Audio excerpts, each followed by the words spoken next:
Hello, my name is Brittany Myburgh. I am a PhD candidate in art history at the University of Toronto, and I am delighted to share with you today some case studies that I find particularly interesting.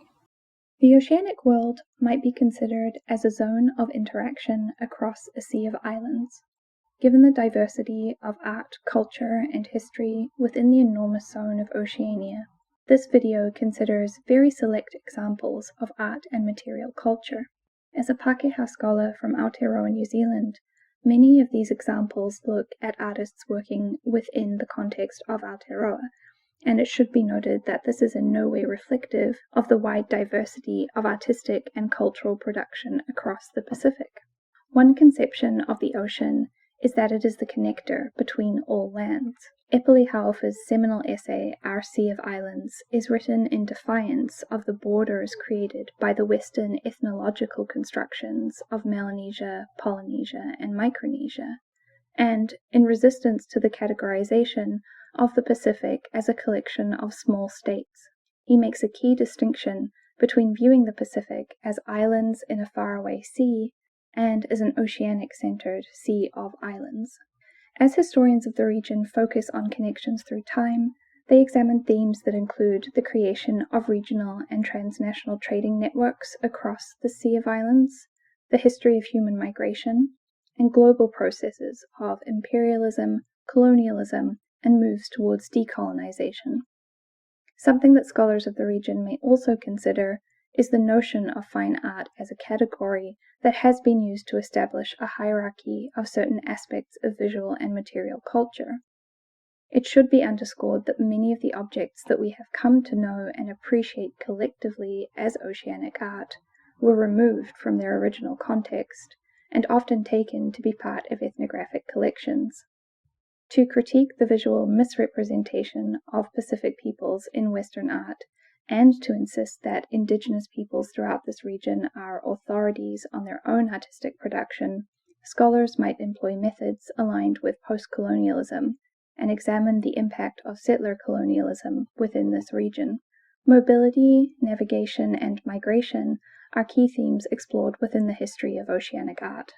The Pacific has been populated for thousands of years by skilled navigators, with a variety of advanced voyaging vessels and navigation techniques.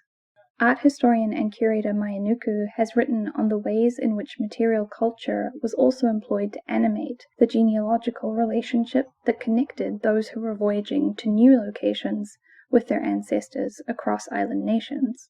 Although other nations also participated, it was the British and the French who dominated Western exploration of the Pacific in the 18th century. As accounts of the Pacific traveled back to England, public interest in the region dramatically increased. Representations of the Pacific were created in a variety of media. For over 200 years, these depictions have continued to inform European visions of the Pacific. Representations of and relations to the land are also key topics to consider. 19th and 20th century New Zealand landscapes are often examined for the ways in which they reveal the quite radically opposed views of land which were held by European settlers or Pākehā and Maori. New Zealand Pākehā artists have long engaged in traditions of landscape painting, ranging from images of land developed for colonial documentation purposes through to 20th century translations of international styles. For many Pākehā artists painting in the early 20th century, the landscape became iconic, a way of recognizing something unique about Aotearoa, New Zealand. Colin Mccann is regarded as one of the country's most important modernist painters. In 1948, he began to exhibit his works regularly and evolved his own style of regional landscape painting. But Mccann's works of the 60s and 70s have raised questions regarding cultural appropriation. The koru or putau is the most basic design element of kowhaiwhai, the painted rafter patterns of a whare nui. Works such as Mccann's Koru 123 reference koru-like forms, but Shannon Te'ao has argued that in their removal from context and appropriation into Western painting, they ultimately alienate a Maori audience. Through a series of works in the late 1950s, Gordon Walters turned the organic form of the koru into something modernist and strictly geometric. Appropriation, specifically the use of indigenous cultural material by non-indigenous artists, became a critical issue, mirroring the other arguments about Maori land and property rights that were being waged in wider society. Contemporary artists both draw upon specific forms and histories to assert their identity, while challenging any fixed or essential representation of culture.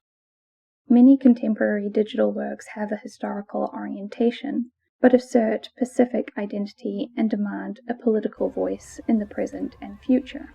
In Pursuit of Venus Infected by Lisa Reihana from Aotearoa, New Zealand, restages Les Sauvages de la Mer Pacifique, a 19th century panoramic wallpaper, as a large-scale moving digital panorama. Reihana writes that contemporary technologies allow me to shift perspectives. The change from static images into embodied performances enacts a recovery of the past.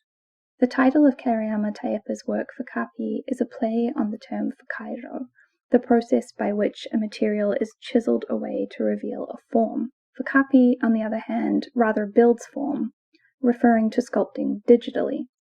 Within his virtual reality work, the viewer enters a different realm of sculpture, one no longer bound by gravity, and one that defies easy analysis using a traditional art historical vocabulary or methodology.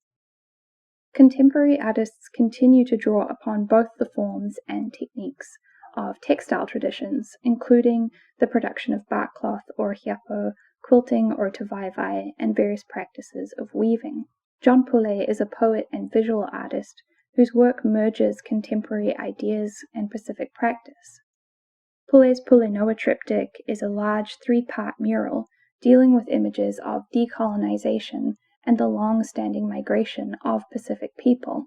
Pulenoa is a Niuean term which describes the physical trespass that occurs when someone acts without another's consent. Aka by Mata Aho Collective is inspired by Whaitiri, the Maori goddess or Atua of thunder, a knowledge keeper and guardian of the vine. Mata Aho's enormous cylindrical vine, or aka, was hand-woven of marine rope using fatu, a finger-weaving technique enlarging domestic hand-weaving to a monumental scale. The work magnifies the form that weaving takes, and the material knowledge of textile passed down hand to hand. Aka also celebrates the place of wahine or woman in Maori artistic and knowledge production and its ongoing preservation.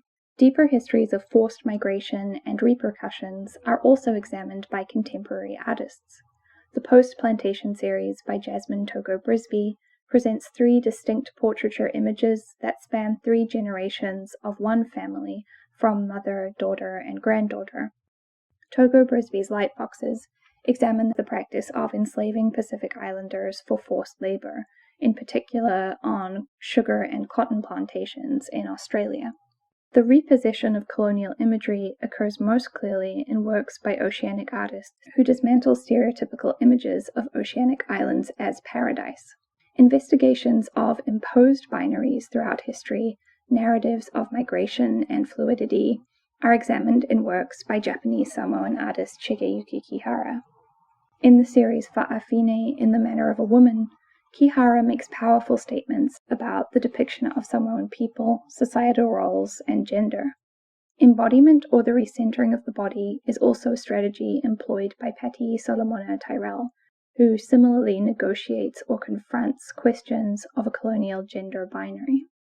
Artist Tanu Gago's video work explores the ways in which we employ language to identify our relationship to both land and history. The work Yeah, We're All Kiwis, But Where Are You From, My G? Highlights the use of Kiwi to identify national identity in a way that obscures the history of relations between Pākehā or settlers and tangata whenua, or the indigenous people of Aotearoa.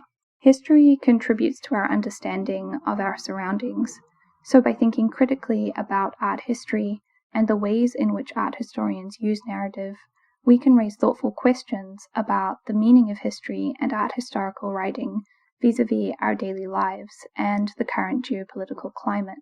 Looking at the history of art and material production is one way to learn about and acknowledge the histories of where we are from, and to think critically about where we are going.